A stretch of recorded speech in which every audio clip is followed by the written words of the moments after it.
ခရီးသွားရတာကိုဝါသနာပါတဲ့သူတွေအတွက်သတင်းကောင်းတစ်ခုရှိပါတယ်။ကိုယ့်ရဲ့အလုပ်ကိုဆက်လုပ်ရင်ကမ္ဘာအနှံ့လှည့်ပတ်သွားလာနိုင်မယ့်နည်းလမ်းတစ်ခုပေါ့။အဲ့ဒါကတော့ Digital Nomad ဘဝပါပဲ။ Digital Nomad ဆိုတာဘာလဲ။ရှင်းရှင်းပြောရရင် Digital Nomad ဆိုတာတင်းရဲ့ရုံးခန်းကတင်းရဲ့ laptop ထဲမှာရှိနေတာကိုခေါ်တာပါ။ရုံးခန်းကိုနေတိုင်းသွားစရာမလိုဘဲနဲ့အင်တာနက်ရှိရဲ့ဘယ်နေရာနေမှာဆိုအလုပ်လုပ်နိုင်တာကိုဆိုလိုပါတယ်။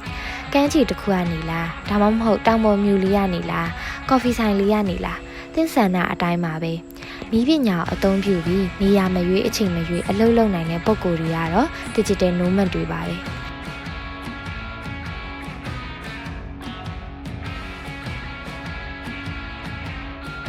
Digital Nomad တွေကဘာတွေလုပ်ကင်ကြလဲ Digital Nomad တွေလုပ်ကင်ကြတဲ့အလုပ်ကင်မျိုးစားတွေကတော်တော်လေးကိုကျယ်ပြန့်ပါတယ်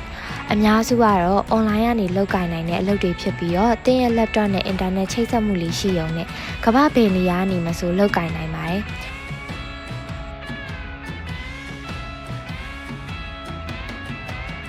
ဥပမာ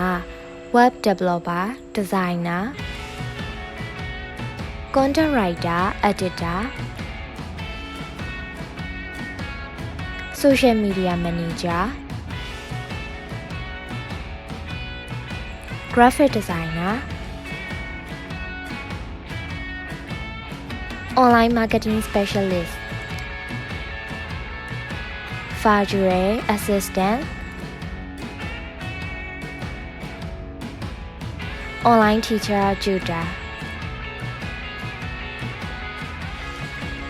ဒီအလုပ်တွေအားလုံးကိုအင်တာနက်နဲ့ laptop တစ်လုံးရှိုံနဲ့ကမ္ဘာဘယ်နေရာနေမဆိုလုပ်ကင်နိုင်တာပါ